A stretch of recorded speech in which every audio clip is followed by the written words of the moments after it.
Odoo gaddaam dargaggoon Amaanu'eel Abdiisaa kaleessa galgala sa'aatii 2 irratti magaalaa Gimbii bakka Baakkoo Baddeessaa jedhamutti milishaan rasaasa itti dhukkaasuun lubbuu isaa akka dabarseem ragaan gamasii arganne ne mul'isam. Kanuma wal qabatee godina Arsii lixaa aanaa Daabbaa Ganda Shaayyaa Jiboo jedhamutti gurbaa Yaasin Sayyoo Ahmad Muhammad jedhamuun ajjeesanii maslaalii qotee bulaan citaan tuullatutti hidhanii harreetti hidhuun lafarra harkisanii kiiloomeetira meeqa eega harkisan boodan reeffa isaa citaa walitti qabanii gubuudhaan osoo reeffa isaa hin gubin reeffa isallee maatii isaa haadha fi abbaa dirqamaan akka guban goosiseete jiraam.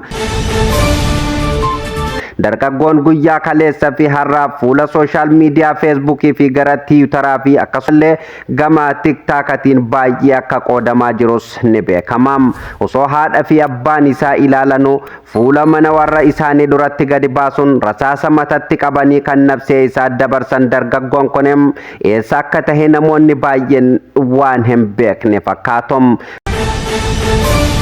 Gochesoo kanneessan qaama mootummaatiin dargaggoo kanarratti raawwate kunem baay'ee dheekkamsuu hamaa hawaasa keessatti kan uumee jiru yoo ta'um bal'inaan gama fuula feesbuukaatii fi akkasumallee gama tiwutaraatiin kan qoodamaa jiru yoo ta'um irra caalan immoo gara tiktaakiitii fi akkasumallee gama teelegiraamaatiin kan qoodamaa jiru yoo ta'um xiinxalaan siyaasaa Jawaar Siraaj Muhammad illeen waa'ee viidiyoo kanaatiin wal qabatee waan jedhe qabam.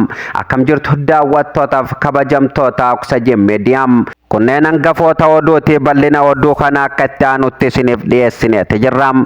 Viidiyoon keenyalleen akka namoota baay'ee bira ga'uuf chaanala keenya sabskiraayib godhuudhaan akkasumallee viidiyoo kana laayik sheer gochuu hin dagatinaan affeerra kennam.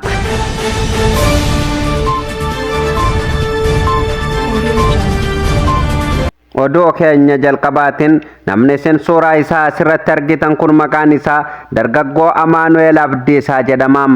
Guyyaa kaleessaa Ammajjii 17 2024 galgala keessaa sa'aatii 2 irratti magaalaa Gimbii bakka Baddeessaa Baakkoo jedhamutti milishaan rasaasa itti dhukkaasuun lubbuu isaa dabarseete jiraam. Dargaggoon kun hojii konkolaachisummaa kan jiraatu yeroo ta'u ammanya tokkollee akka hin qabne jiraattonnii fi akkasumallee namoonni qaamaan itti siiqan ni dubbatom. Oduu keenya birootiin godina Arsii lixaa aanaa Daabbaa Ganda Shaayyaa Jiboo jedhamutti gurbaa Yaasin Sayyoo Ahmad Muhammad jedhamuun ajjeesanii maslaalii qotee bulaan citaan tuullatu harreetti hidhanii reeffa gurbaa du'ee lafarra harkisanii kiiloomeetira meeqa eega lafarra harkisaniim ibiddaan akka gubanis jiraattonni ni dubbatom. Ibidda kanallee harka ofiitiin osoo hin gubin haadha fi abbaa isa dhalee itti baasanii dirqamsiisanii akka ilmoo isaanii guban taasisanii jirom. Jiraattonni akka achirraa yeroo nuuf kennanitti dargaggoon kun nama lafaa dhufaa qaxalee waggaa 20 hin guutin jedhanii jirom. Nama waggaa 20 hin guutin qeerroo boru abdii biyyaa taatu fi akkasumallee nama boru biyya bulchuuf jiraatom har'ammoo qaama mootummaarraa kan tahem biyya mootummaa qabdu keessatti haala kanaan haati ilmoo ofii dhalte harka ofiitiin gobaati jirtem. Abbaanis ilmoo ofii osoo ijaan argoo ilmoo isaa ibiddaan gubaate jiram. Suuraa fi akkasumallee viidiyoon guyyaa kaleessaa irraa jalqabeem fuula sooshaal miidiyaa keessafuu gara tiwutaraatii fi teelegiraamaatiin deemaa jiran baay'ee kan nama gaddisiisuu fi suukanneessaa kan tahedha. Haala viidiyoo kanaatiin wal qabatee xiinxalaan siyaasaa Jawaar Siraaj Muhammad waa'ee viidiyoo kanaa irratti illee yaada isaa gabaabam barruu fuula feesbuukaa isaa irratti maxxanseen akkas jechuun maxxanseete jiram. Viidiyoon loltoonni mootummaa gurbaa kichuu tokkom yenna rashanan agarsiisu sun hedduu suukanneessaa waan taheef maxxansuu hin feenem. Xiinxalaan siyaasaa Jawaar Siraaj Muhammad itti dabaloon nama nagayaa kararraa fuudhanii mana hidhaa baasanii rashanoon kun gola Oromiyaa hundatti guyyarraa raawwatamaa jira jechuunis dubbateete jiraam. Ragaalee suur sagalee kana maxxansuu baadhus dhaabbilee mirga namoomaaf waanan dabarsuuf isinis naan gahuu hin dagatinaa jechuunis xiinxalaan siyaasaa Jawaar Siraaj Muhammad ergaa isaa goolabeete jiraam.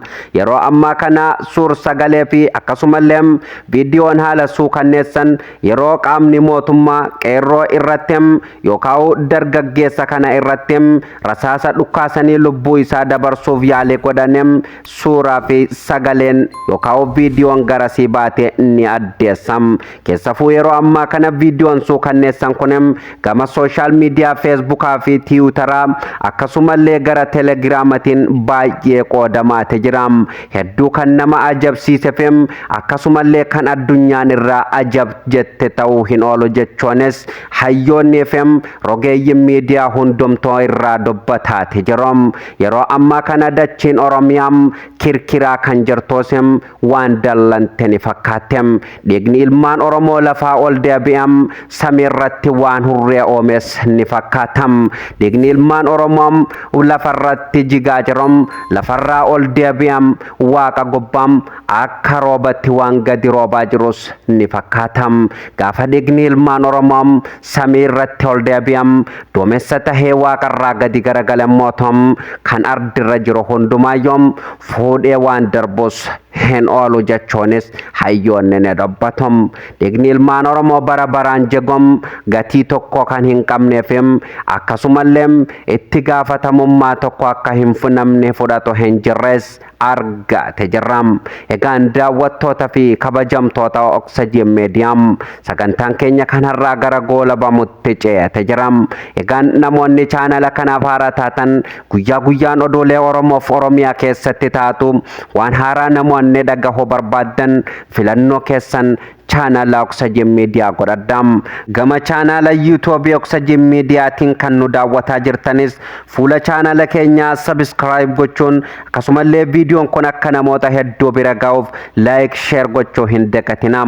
Yaada viidiyoo irraa isinitti mul'atem sanduuqa komentii keessatti nuuf barreessuun affeerra kennam. Egaan daawwattoota keenyam sagantaan keenya sumarratti kan goolabamu taham sagantaan keenya kan hafan itti fufum sagantaa taanuun hamma walitti deebinutti horaa bulaam leebanaam.